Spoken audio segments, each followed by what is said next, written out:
Right about that. But all right, kicking it off Sunday Q&A with a few members of the Chia Decentral team. Kyle Nolan, good seeing everybody out there, and the one and only new fastest plotter in the West, What's up, guys? John. JM. Um, yeah, it's been fun. So, I have all these systems here in my garage, basically idle. I haven't had time this week to play with them since building that record plot time. But yeah, I need to go power that on and get some drives. Some friends have asked me some plots for them, so I can at least get some systems fired up this weekend. And can you switch to showing yourself side by side? I don't know, Kyle. It's a good question. On oh, my screen they just show side by side. Maybe I have the gallery view. I have that might be a no. I don't know if I can. Let me see. On the right hand corner view. Gallery view.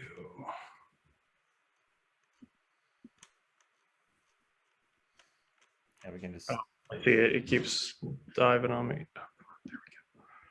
Gallery view. Well, if it makes you guys feel There better, I'm recording, we go. and yeah, I'm recording it, and it looks fine on mine. So, uh, No, we're side by side now on mine. Well, cool. Yeah. What?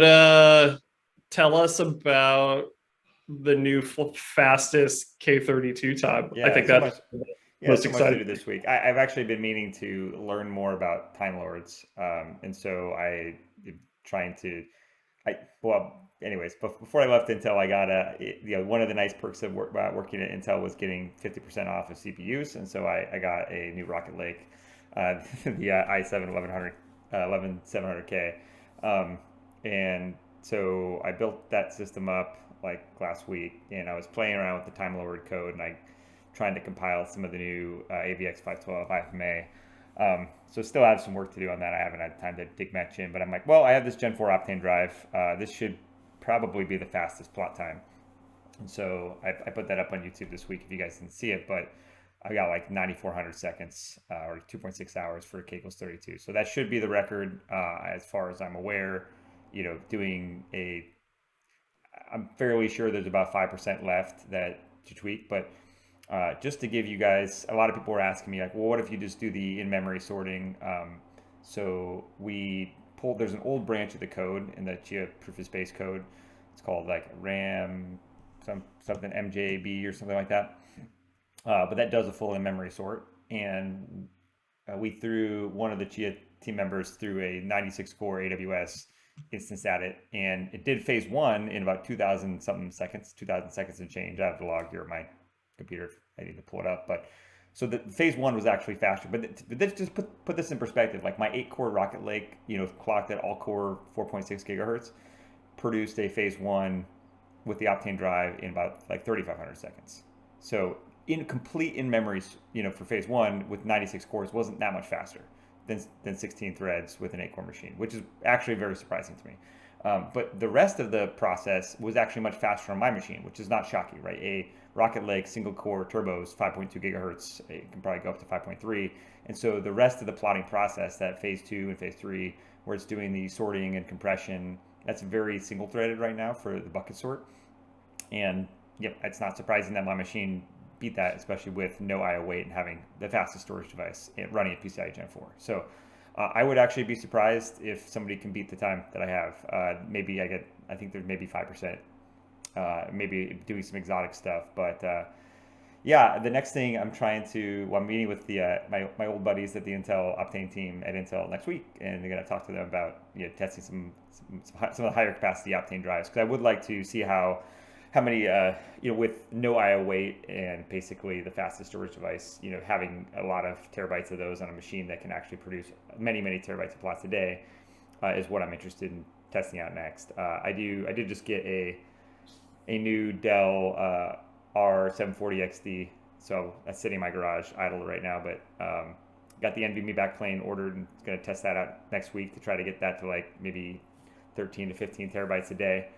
if possible. So that should be another fun post when I get that thing working. Um, yeah, so it's been What was the good. fastest plot time before yours?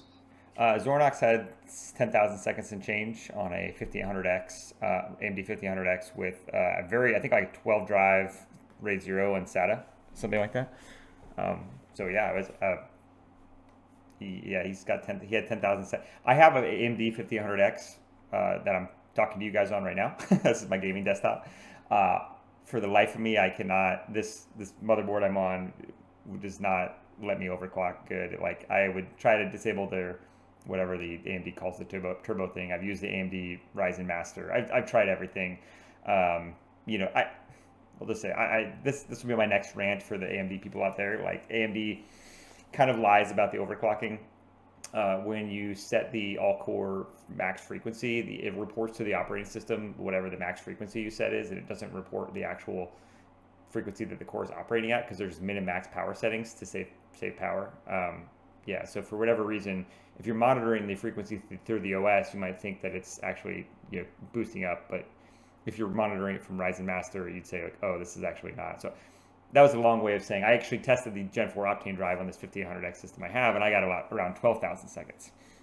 And so I had hypothesized if I could fix the overclocking issue on this thing, um, and for the obvious reasons, I use it as my daily gaming desktop. So like breaking my system and breaking my BIOS is not like something I want to do in my system that I use daily for gaming and random stuff. So uh, yeah.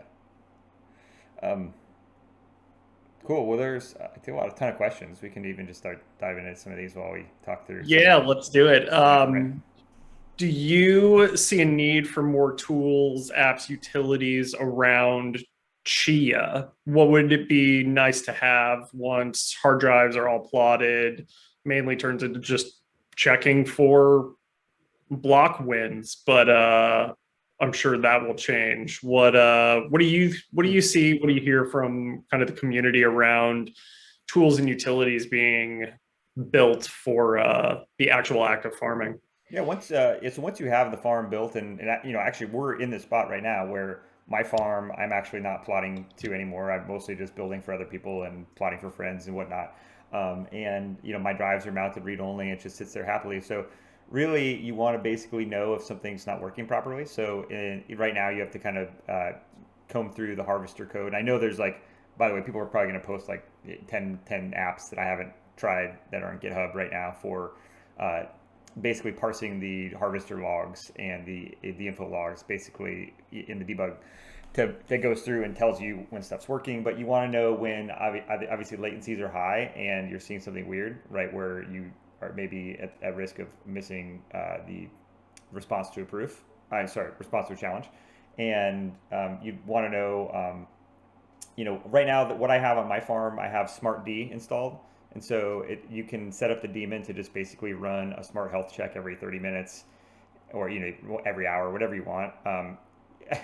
Typically, I was just talking to my friend about this. For smart, actually, it's probably okay to run a lot less frequently, just because you want a snapshot of what's going on the drives. But like, hopefully, in a farm, the smart data is not changing very often, so maybe even once a day is fine. But those dump to a CSV file where you can monitor just kind of like the temperatures and if there is a smart predictive fail, Smart D will actually post it to the D message in the log. And so, if you have a hard drive that looks like it's going to fail, it has a predicted failure, it's probably a good idea to get that data onto another drive and then rip out that drive. And then, either if it's under warranty, send it back to Seagate or WD, or if it's an old drive, just chuck it.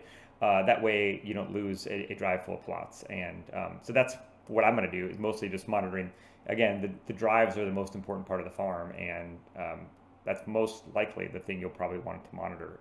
Besides the obvious facts, I've seen another couple dashboards, Grafana dashboards that have like block height. That would be important to monitor to make sure your chain is synced for your full node.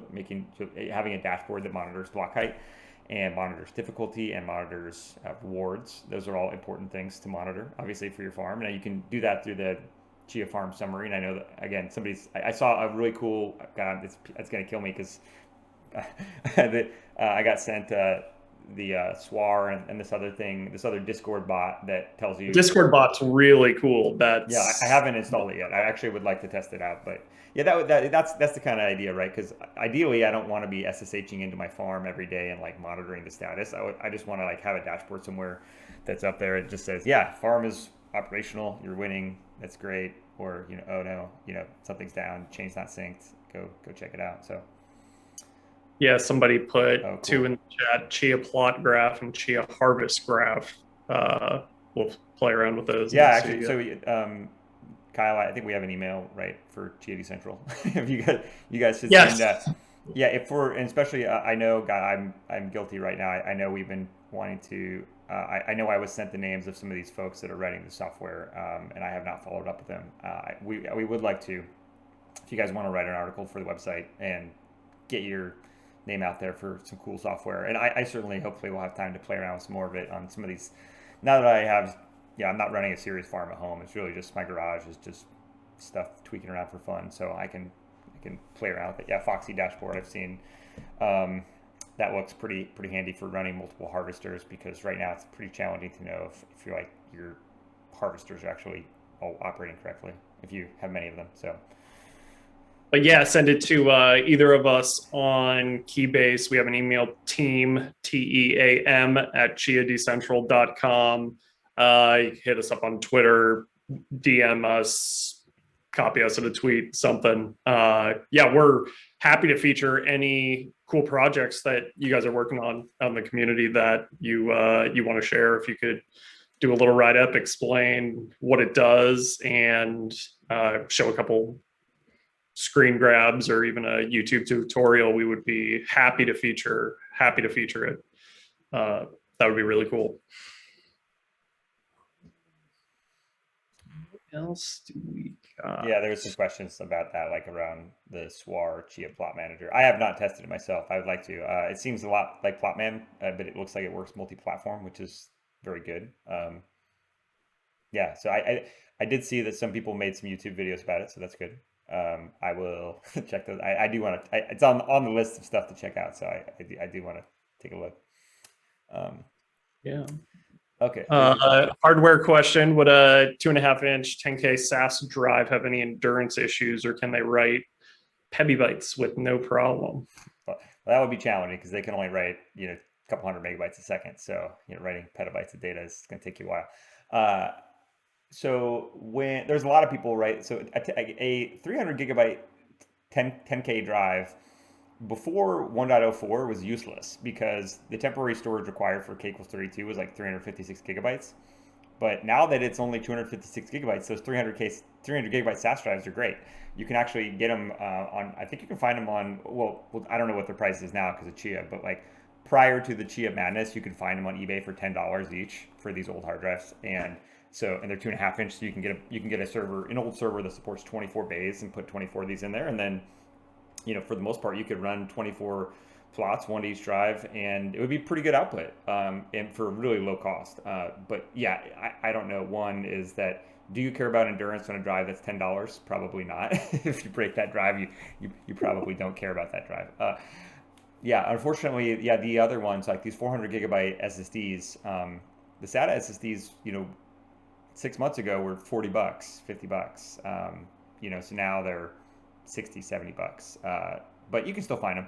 I looked today, just on eBay today, because I have this new Dell server. I was looking at these old MLC SAS drives that were 10 drive writes a day. You can get the 800 gigabyte Samsung's. I can't. It was like 1625s. You can get for $100 on eBay right now. These old SAS drives. I mean, so I don't know. People, you don't have to buy. Obviously, I plot with like the newest and best NVMe drives because I have access to those.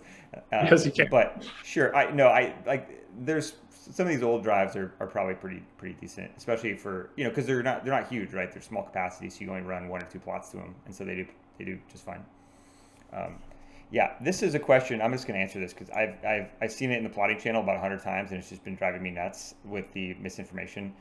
Is there an advantage to like RAID zeroing NVMe's for higher performance? Yes. So okay, let me just answer this in a way that's like, if you reason through this through first principles, you would suggest that when you RAID 2 drives together, you get the bandwidth in RAID 0, you get 2x the capacity and 2x the performance. the host operating system stripes the data across each drive, and when it reads it back from both drives at once. In software, this is called recursion, and you basically double your performance. And in Chia, right, when the workload is mostly sequential and it's mostly large block, you would think that when you have multiple plotting processes, they're not going to be writing at exactly the same time. So if you have higher available write bandwidth from the drives and they're not writing at the exact same time, then you're actually getting the advantage of having the bandwidth of both drives at once. And so a common, so for 2 drives, it's easy. Now, when you start scaling to 3 drives, 4 drives, 8 drives, right now I'm running I'll show you, flash up a picture here. I have a Supermicro server that I have 6 2 terabyte P4510s and a RAID 0, and it works fine. And I see much lower IO wait time and much lower plot times than I would if I were running individual plots to each one of them. And will the file system and all this other stuff matter? Yes. Will your platform matter, like Threadripper and all that stuff? Yes. So there's probably some bugs and some nuances somewhere, right, between total number of threads, total number of drives. Okay, the thing that people forget about RAID though, so RAID on fast drives, good. RAID on slow drives and inconsistent drives is bad, because the slowest drive will slow your RAID down. Your RAID 0 array is only as fast as the weakest link. So if you have 2 drives, even if they're the same model, if they're not having consistent performance, one of them may be slowing the other one down. And so, the question is RAID good for plotting? Yes. Is it, if you set it up correctly? If you do not set it up correctly, you will not. It will be worse. So, and there's a follow-on question to that on MD RAID versus ZFS for some. So ZFS is great for actual data storage. I love ZFS, but not for plotting, because it has too many data integrity features like checksuming and copy on write and stuff like that. That has an overhead that you do not want for plotting. Btrfs is good. You can do a RAID 0 with Btrfs pretty easily, and it doesn't have to write all the MD RAID data. And I have a command line I can send you guys in plotting channel that does that. In Windows, it's very easy. I just use the standard software RAID 0, the stripe in the OS from Disk Manager. RAID 0, there's no hardware acceleration of RAID 0. It's just you stripe the data across 2 drives, and you basically just put the data on the drive, whatever drive is available, with the LBAs that are free. So there's not like fancy hardware accelerated algorithms. When you hear a hardware RAID card, like for RAID 5, that's actually doing the offload of the XOR calculation and the parity calculation. When you're calculating the RAID 5 parity, it's actually offloading that to the hardware RAID card. And so for RAID 5 or something like that, yes, a hardware RAID card would make a difference, like offloading the CPU utilization. But for RAID 0, there's no hardware RAID 0 that would ever be faster than software. So that's just nonsense. Kiwi says with 60 instances, yeah, the RAID was slower. I love it. Yeah, that's Kiwi made a comment, which was on that comment I made about RAID, which was, look, at some point, having too much random IO to the drives, maybe slower than it. Like, so one workload for plotting looks like, mostly sequential writes. And if you create lots of processes to one drive, you have multiple sequential writer threads coming from different processes, and it looks more random to the drive, but they're still large block sequential. If you have 60, that looks like a random write workload. And so I would suspect that the performance would be much lower than plotting to smaller arrays. So yeah, there's probably some sizes. Like I've gone, Zornox has done like 12 drives for SATA RAID 0 just fine. Like, so and much faster. And so it's just about tuning it and playing with it. Certainly I've seen RAID 0 scale very, very well for plotting. Another RAID 0 question. Looks like we answered that. Replot. This one, maybe just kind of get your thought on this. Aside from replotting when pools started, is there anything? He asked if there's anything Chia related that your plotting rigs can do once the hard drives are full. But if there's nothing Chia related, anything out there in the world you could use with these plotting rigs? Oh man, yeah, for sure. The tricky thing about plotting and farming in Chia is, desktops are real easy, because if you have desktops, like, very easy to resell and use for content creation and gaming and whatnot. Like servers, it's a little trickier, just because well, the resale market is hot right now, and it's actually not that hard to resell a good server. But that's why one of the other things people ask, like I don't know how many times people sent me these like garbage old like 8-year-old servers in the DM. They're like, "Hey, is this good for plotting?" I'm like, I have no clue. It was some AMD Opteron like server from like 9 years ago. It's like, you know, no, and that's going to be a really big pain in the ass to resell. I would actually not even recommend anything with V3 and V4, even though they perform pretty well. Like Xeon V4, actually was 14 nanometer and actually performed pretty well and is decently power efficient. But like even that, I have some of those servers. The boot time on those is like 4 minutes, which be like, it's just much worse than the newer servers. And if you go to resell those in 2 years, it's gonna be much harder.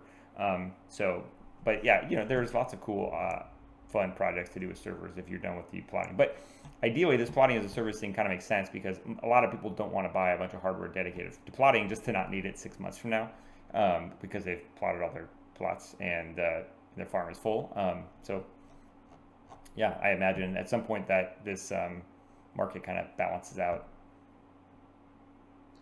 There'd be a lot of plotters for sale in 12 months Maybe. when Yeah, everyone's just or we're just going to be at chilling like when the or be network at like a, stabilizes. Yeah. yeah, or be at 100 exabytes. And yeah, I stopped making predictions now. I know I do have some predictions, but none that are, yeah, my original models have all been smashed. And so has obviously everybody on the, yeah, basically everybody on the Chia team's models have all been just absolutely destroyed. Uh, Yeah, it and just doesn't, nothing, it just, none of the numbers really make, can find any sense in it anymore. You're like, what did WD and Seagate sell? Did they sell 10 exabytes for Chia? Did they sell 20 exabytes for Chia? How much repurpose space is coming on? When are people going to find a break even point where it's just, not worth it, or they get bored, or something? It's just, you can only run so many models, but reality is just, it's going to play out differently. We don't know if it's yeah, 25, 40, 100. It's going to be something, but I don't know. We'll see. But yeah, it's going to make us look very silly making predictions, and then people will play this back for us, Kyle, and say, "Well, you guys are idiots. How did you not know the net space was going to be 100 exabytes in 4 months from now?" we did have one in one of our first talks. We were like, we definitely expect it to stabilize around 4 or 5 exabytes. So we're done making predictions. Um, you get no more from us. A few There's hardware ones. You want to kind of cherry pick any of those, Yeah, maybe or I'll just kind of keep going random ones. We can do some rapid fire, yeah, HCI or RST for plotting. Maybe I think the question is HCI or RAID mode. For SATA, I would just do HCI because I like doing software RAID, but RST works fine for SATA RAID. I would not use the RST NVMe RAID because that, yeah, I would not do that. And if you're on a server that supports VROC, do that because VROC is actually good. It uses some very sophisticated software called Volume Management Device in Skylake and beyond. It actually abstracts the PCIe bus away from the operating system, so you can. They basically, this VMD driver intercepts all the PCIe traffic, and you can do better stuff like RAID. But yeah, yeah, that's on some of the newer servers. But like, so if you the VROC's pretty good, but yeah, for the most part, I would just stick with software RAID. And there's a question on what price point would it make sense to buy XCH for plotting and farming? That's a great question, by the way, because I'm answering this for a lot of friends that are like, is it too late to plot? So what I do is make a model of like, okay, how much money am I going to spend on the hardware? So you add up all the money you're going to spend on plotting hardware, all the money you're going to spend on farming hardware, and then you divide that by the total number of terabytes, and then you have your dollar per terabyte. And we call this in modeling total cost of ownership. You have your CapEx or capital expenditures per terabyte. And then you do the same for operational expenditures. Say, okay, how much power does all this equipment consume? And then you add that up over 5 years and then divide it by the number of terabytes.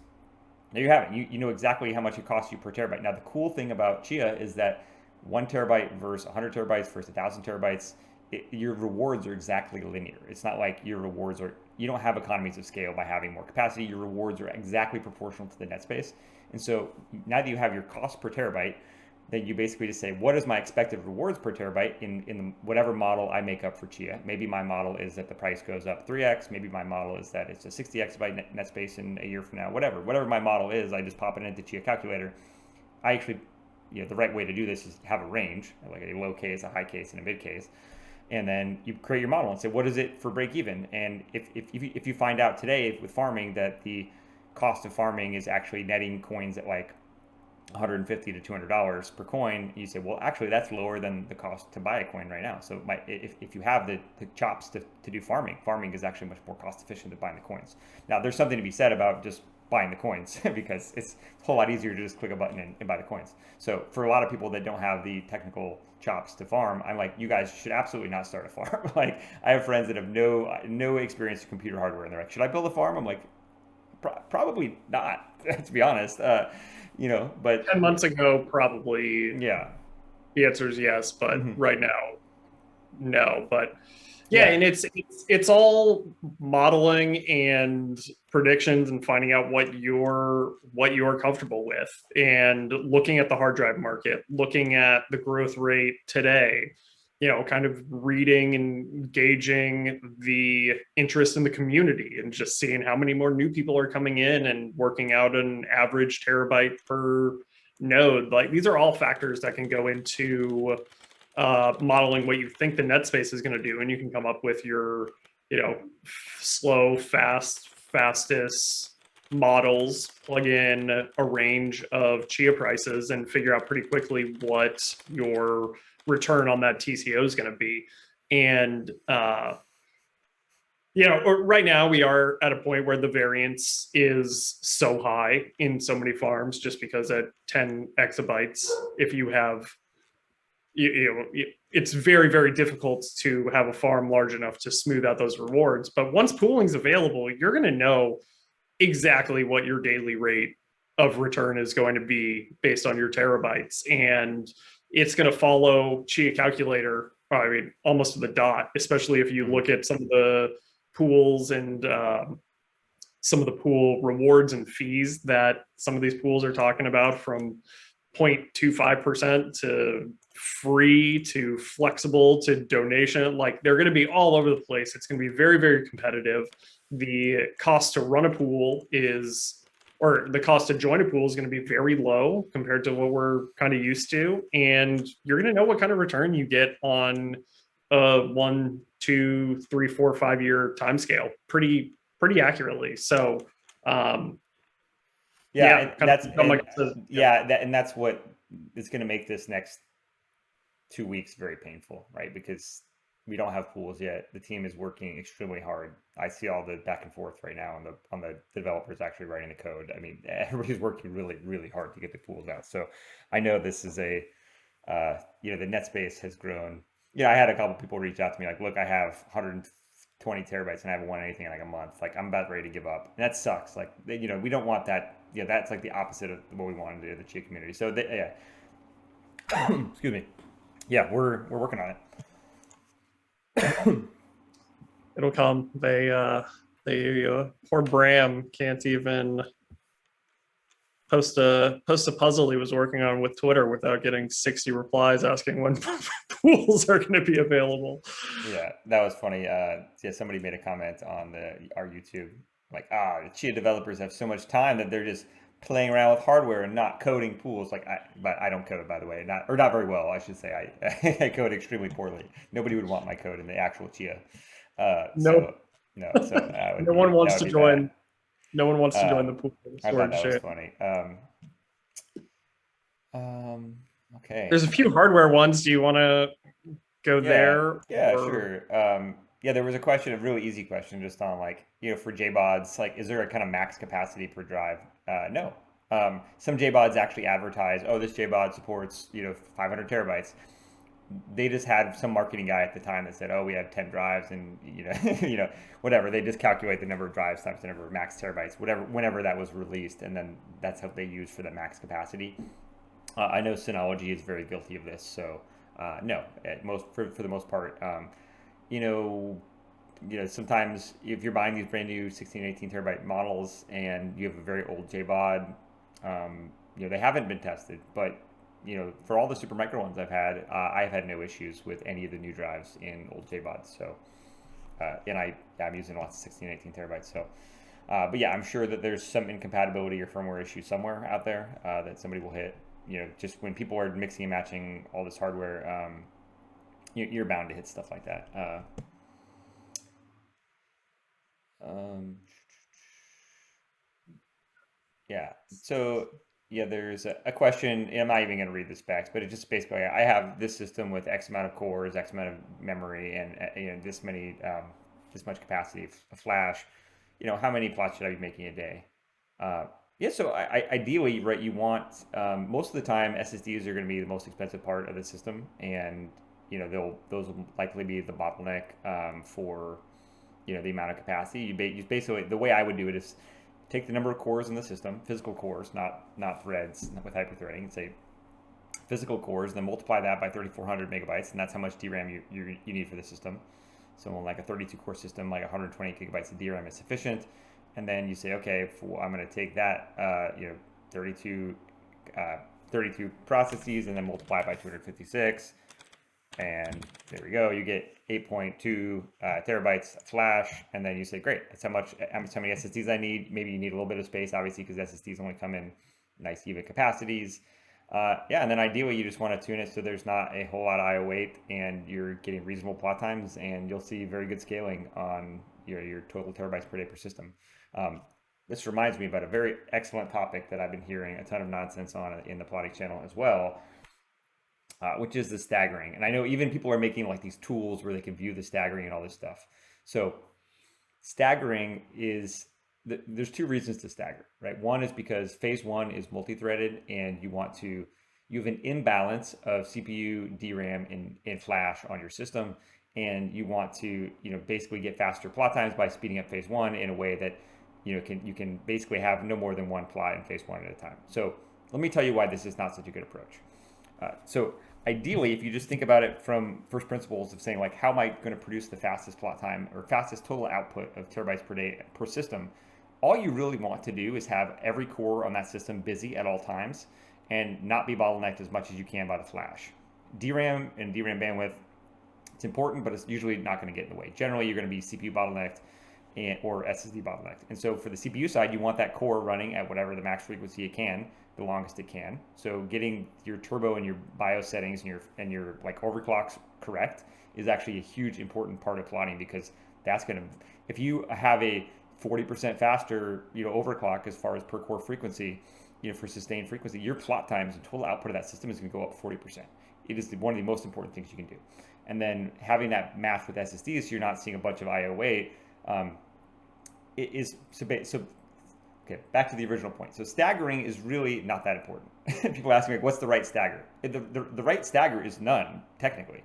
If you have all your cores busy at all the time, so if you have an 8-core CPU, having 8 processes going, you're not going to see a whole lot of scaling. I have tested many systems. Like, I have dual core Xeons that have two 16-core CPUs in there, and I've tested 32 processes versus 48 versus 64, and there's almost no scaling with hyperthreading. Hyperthreading is not very efficient, and it actually sometimes makes things worse because some of the threads are going to get locked by the other processes, and they're going to be waiting for an interrupt from the other core. If you have to go through a NUMA hit and actually has to go to the other CPU on a dual CPU system, you're going to actually take a latency hit on that IO because it's on the PCIe bus on the other CPU.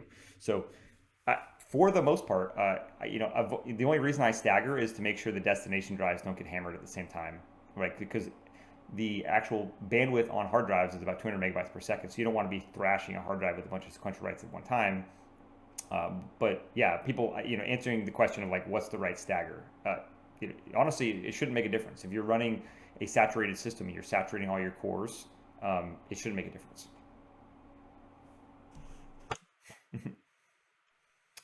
Yeah, we got a question about kind of improvements to the plotter from the team. This seems to be coming up a lot in Reddit and even Twitter about improvements to the plotter and how somebody thinks they can do it better, rewrite the code, or something. Well, if somebody wants to, they can. Yeah, I think. Well, let's say they had one challenge and I don't believe anybody stepped up to the plate to. There was even money on the line for a reward for having plotting speed improvements, and I think it was it. Now I think that there's some low hanging fruit to be done on the I/O optimization for SSDs, because right now the plotting code is written as a general purpose code that reads and writes, it writes files, and there's a lot of file system thrash that is probably unnecessary. But as far as like speeding up the actual sorting algorithms or multi-threading it, there is a possibility that somebody can multi-thread phase 2 and 3, with some sort of multi-threaded bucket sort that is faster than the one that they have today. Now, why would this not matter, right? I just described why on a system this actually would not produce a faster multi-threaded sort for phase 2 and phase 3 wouldn't actually produce a faster plot on a higher system where you have enough DRAM and SSDs. It would be much better for a system that is very small. Like, so if you have somebody who has a very inexpensive system with just a couple cores and one SSD and a little bit of DRAM, a faster plotter will be much better for that system. It will not be better for a bigger system, because the improvements are mostly algorithmic, and there is some stuff that people are going to work on for the I/O to make a plotter that is more SSD friendly, a plotter that is more hard drive friendly, and maybe one that's more DRAM friendly. But I don't. There's not going to be some magical 5x speed up. I don't believe. But the team has a lot of pressing stuff, and the belief is that there's been at least 10x EIB. It's almost like I think 11 exabytes, something like that, plotted on the network, and the belief is that at least the code seems to be sufficient because it's working, even though it's not perfect. It is generating plots, and people are using it. Now, I think that there's GitHub is open for PRs if you guys are out there. Yeah, there is a lot of optimizations for making the plotting process easier from the GUI to have multiple drives and multiple SSDs, and kind of setting up like some of the things that are built into Plotman and Swar, all those things.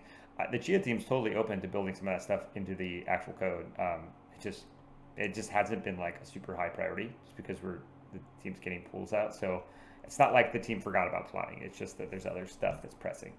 And there's still, what are we up to, 700 petabytes a day to the network? Like, I think it's working all right. Like it's working. They handled that. Yeah.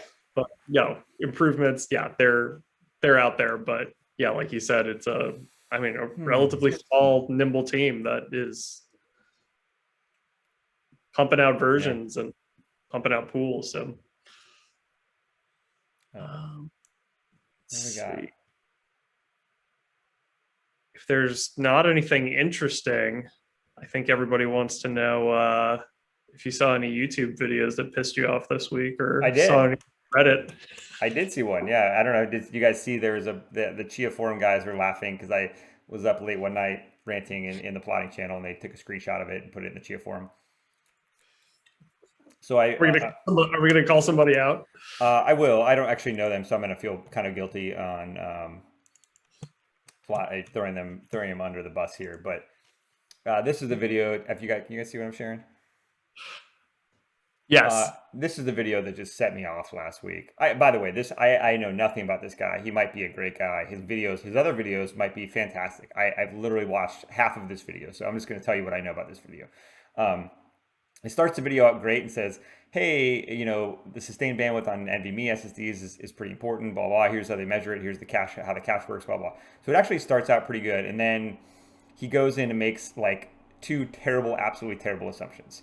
So one, he says that the only difference in flash is MLC versus TLC versus QLC, and that's his multi-level cell, triple level cell, and quad level cell, 4 bits per cell. And that's the only difference in SSDs, and every TLC drive is basically the same, and I just like facepalm, right? So TLC, this is, the SSD market is massively big. The NAND market is massive.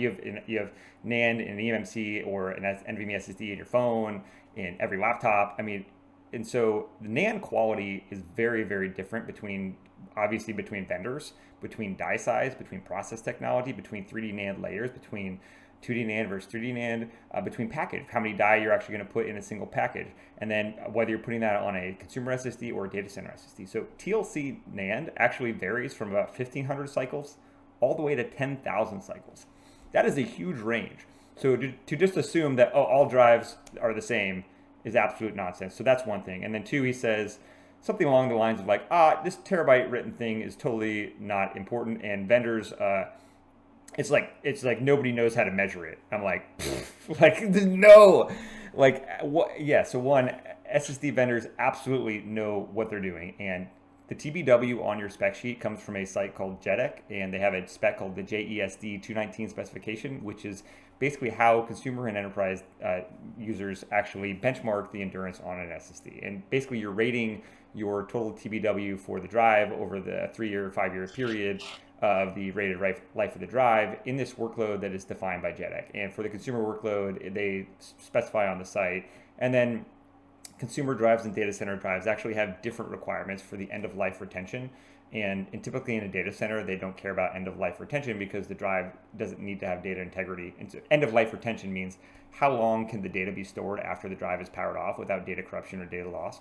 And okay, so he basically goes and says, oh, well, the Samsung drives, I don't think that the Samsung drives is probably pretty good because TBW doesn't matter. It's probably better than what they say on the spec sheet. So one, that is exactly what I've been saying in the, if anybody read the endurance wiki, the actual endurance in Chia workload will be much higher than what is rated on the spec sheet because the WAF, write amplification factor of the Chia workload with trim enabled should be around 1.5.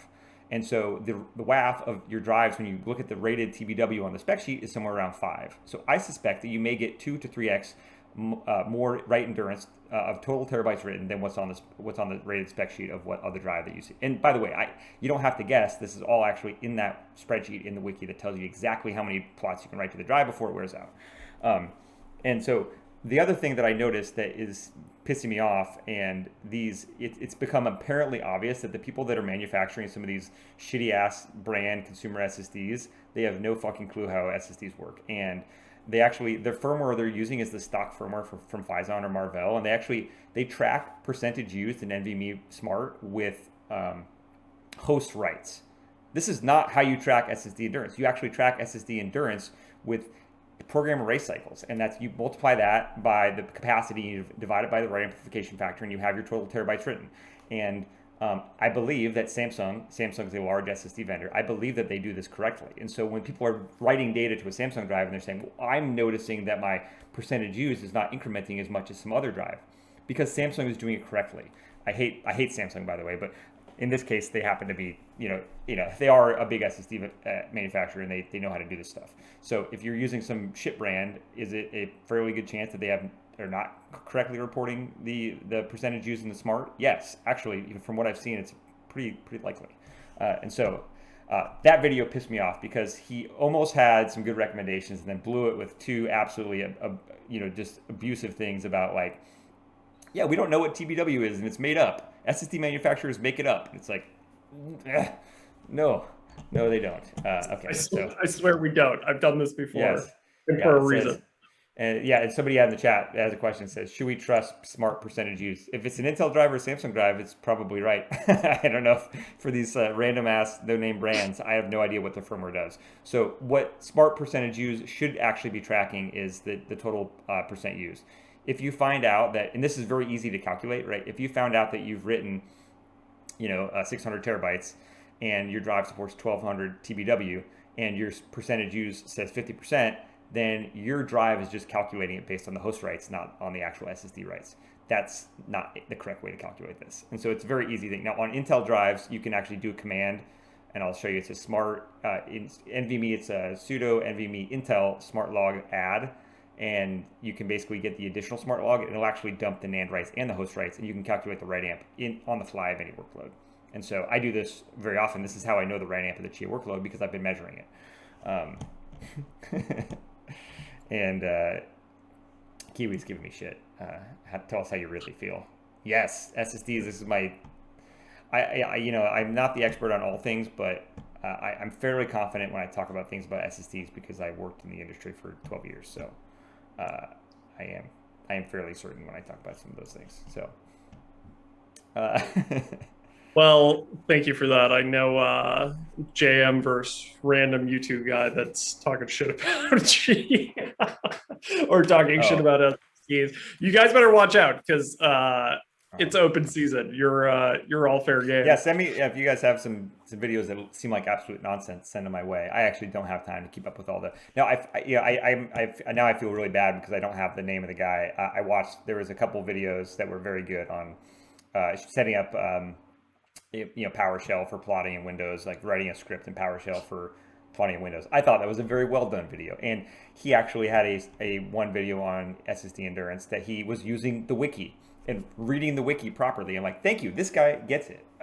Man, if I everybody just wrote read, that. I yeah, wrote this. He gets yes, it. He knows what yeah. he's talking about. So yeah, for all the hell that I gave, there's a couple YouTubers out there that are doing a kick-ass job. So I apologize for not knowing your name. I'll go dig it up in the history. But you guys, there are some people that are doing a very good job. So I actually don't have enough time to make very many YouTube. So please people in the community keep making stuff that is good.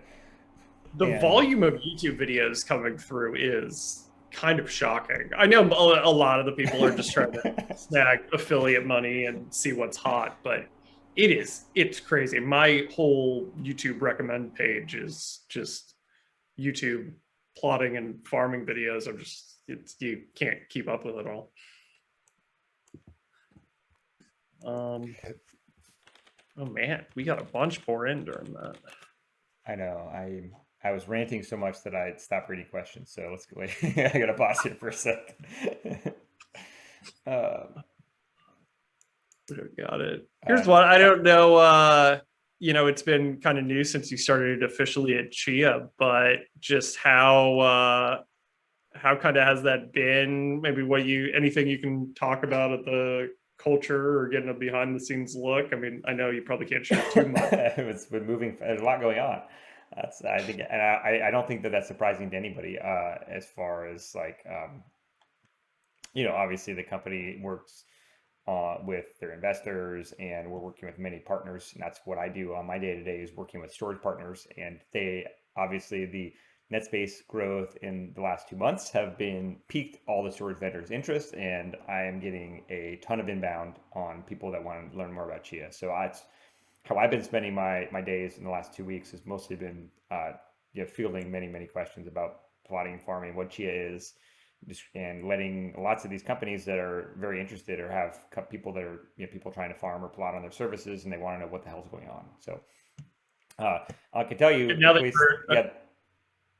Oh, what were you gonna say? I was gonna say, yeah, I would say obviously the storage vendors are taking this very seriously, and they're not treating it like a fad, and they're not treating it like a temporary, ephemeral thing. They are very serious about it. So, Yeah, and now that you're official, we can likely have no more official price talk. So if anyone was dying to have that conversation, this won't be the place. yeah, I own Chia, so I hope the coin goes up. I'll tell you that much. So, uh, yeah. This question on, can you talk about new software coming out or what companies are trying to use software for Chia? Man, this is, I think obviously the approach that they took was like, instead of like using, primitives or using software or using code that other crypto people are using, it's a completely bottoms up brand new crypto coming with Chia Lisp for the programming language and for the wallets and everything. It's a brand new, brand new consensus. It's using, new crypto libraries like BLS and stuff. So it seems like it's been much harder to implement than, but it'll be worth it once software comes around.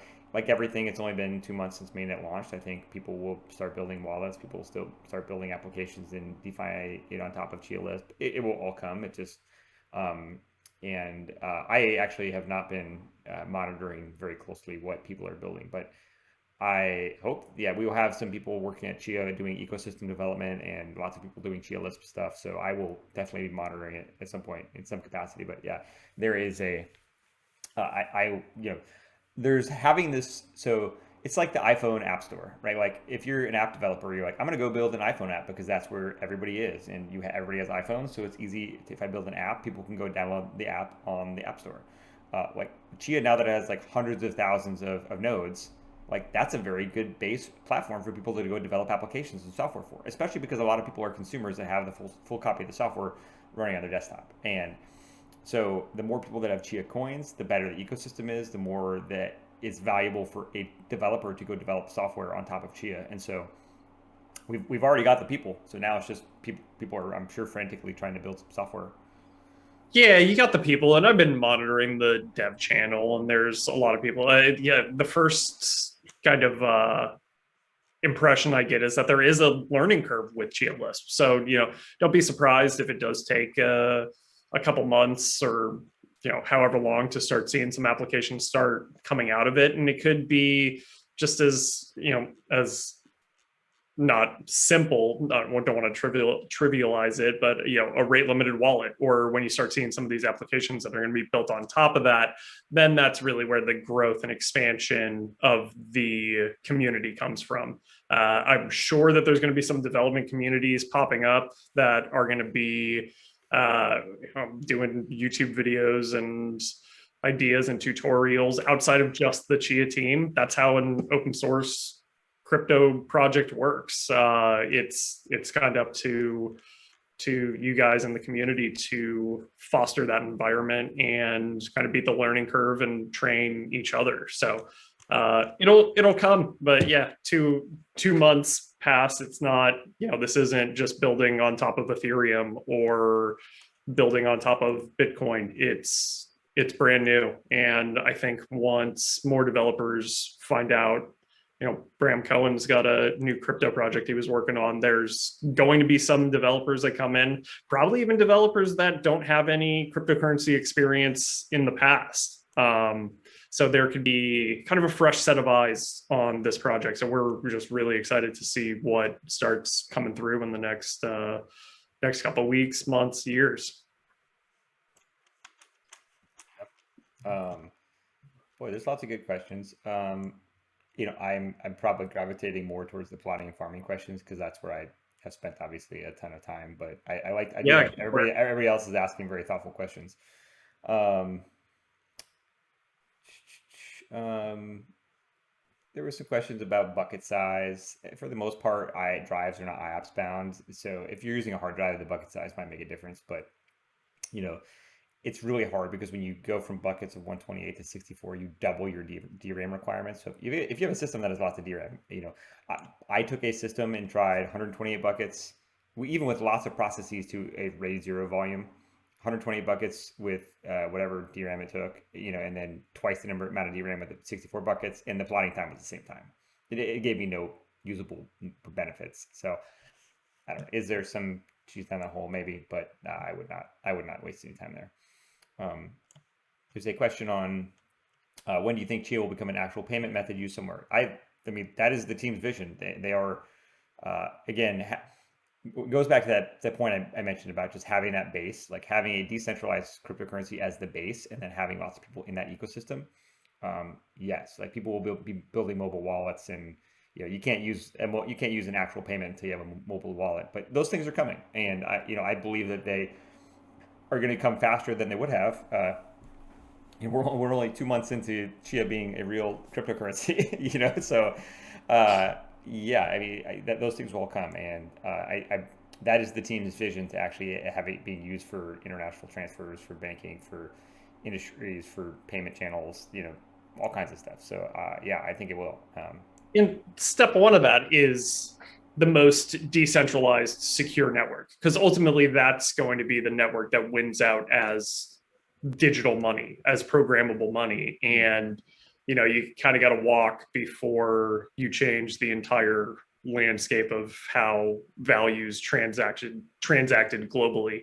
And that's one of the big draws to me for cryptocurrency, is allowing global payment transfer without having rent seekers and third parties in the middle, taking their cut. Like, people should have that financial freedom, and that starts with a decentralized and secure network. And what Chia's done, 11 exabytes on the network, it's already, or climbing towards that. It's already doubled the other largest hard drive mining, farming coin out there. There's hundreds of thousands of nodes on the network, and it's growing daily. So any growth is increased decentralization and increased security. So they have step one down. It's working, and once that's in place, then enterprises, countries, banks will trust Chia for their payment rails, and it's just getting there one step at a time. Yeah, there was a question on, hey, you mentioned some plotting performance challenge. Yeah, I want to say that they offered 100K for some plotting speedups, and nobody even stepped up to the plate. Now that Chia is much more popular, maybe we would see some people. I think Bram has been completely open to doing that again and offering real money as a reward. So if people are interested, I can set that up. So uh, Awesome. I think we yeah. got time for. Oh, Kyle doesn't know. Kyle doesn't spend as much time in the plotting channel as I do. I don't. By the way, I don't have time to read all the channels, but I do try to occasionally browse the plotting channel. And this guy Michael has been cracking me up. Michael, I don't know if you're still in the chat, but you can certainly come up here and say hi and give us he asked in the chat if he could ask a live question. So I'm going to put you on the spot, and if you want to come up here and ask a Oh, question, there he is. I can totally. You can totally say hi. He's probably not prepared at all, Hey, or maybe he hey, is. actually, I was sitting in bed. Can you guys see me? Can't see you. We can hear you We can though. hear you. Yeah. Okay. You don't How have do I to go get? on video. You don't have to go on video if you don't want. I do know I put No, you on the I didn't spot. do such a great job. It just I have your videos on all the time in the background. Oh. You know, it sort of motivates me to just hear you talking about what you're doing and the plot times you're getting. And it's just I think you guys do a wonderful job. I want to see you battle the. Oh, I had him rejoin as a Oh. panelist so we can share video. Oh. Can we get you to do a one-on-one with? Because I messaged a guy on Reddit from the YouTube channel, and he said he would go one-on-one with you and sort of great. do a. No, by the way, I said that in the nicest way. I'm like, I'm sure this guy is like the nicest guy on the planet. Like, you know what I mean? Like, SSDs are really hard. Like, they're really complicated. So I kind of like on the post on the Chia forum, I kind of said something along the lines of like, this is Dunning-Kruger effect of like, you know, basically people are, learn a little bit and they think they're experts on SSDs, which is hard. SSDs are really complicated. Like there's people that I worked with in the engineering side that worked on SSDs for 10 years and there's still stuff like they didn't understand. Like, so people don't need to feel bad or make up that they understand how everything works. It's just like, yeah, this stuff's. On that note, I am going on the Tom's Hardware podcast on Thursday. So yeah, you guys can, if you have questions for Tom's Hardware, send them over to those guys or me. Yeah, it's so that should be a pretty popular hardware channel that we're gonna go talk about Chia. Yeah, everybody's been super interested to talk to me. It's been a roller coaster with Tom's Hardware. I think they came out with just articles all over the map, but this is kind of right up their alley. So I'm excited to hear that one from you. Yeah, I know the guy Paul, who's one of their I don't know if he's their lead editor or whatever. I've known him forever. So yeah, they're very good. So I whatever that first article was, they quickly corrected that and came out with a pretty high quality one after that, I believe. And they have been very interested in learning more about Chia. So cool. Well, we're right at the top of the hour. Yeah. I just want to say, Michael, thank you for the enthusiasm in the plotting channel. Seriously, this guy seems to be plotting quite a bit, so you're kicking ass. And very positive. Like, right, I think a lot of people are getting either discouraged or like, and I realize like people are putting up their real money on the line, which for a lot of people is like very serious, like, a large percentage of the money that they have to go spend on plotting and farming. So I very much tried to help as many people as I can. And I'm going to thank like Kiwi and all the people that have, a lot of people that have recently joined, Chia actually as, customer support that have been just helping people like feverishly in the support channel and the plotting channel and just like helping them like, because yeah, it's really serious, right? A lot of people are spending like real money and we want to help them. So Definitely. Yeah, thank you. Yeah, I know everyone's thankful. You've just been an incredibly valuable asset to the community, and it's just fun to watch it grow. And we'll continue on and guess shut it down for this week, but we'll catch up next week. Yeah, I promise I'll get some more stuff. I got a lot of cool hardware in my garage that I have not had time to play with this week because I've been busy. But I'll try to get some cool videos going when this NVMe backplane comes. I'll try to make a little YouTube of installing that thing here and hopefully getting to a 15 to 20 terabyte a day system here. So we'll see. Awesome.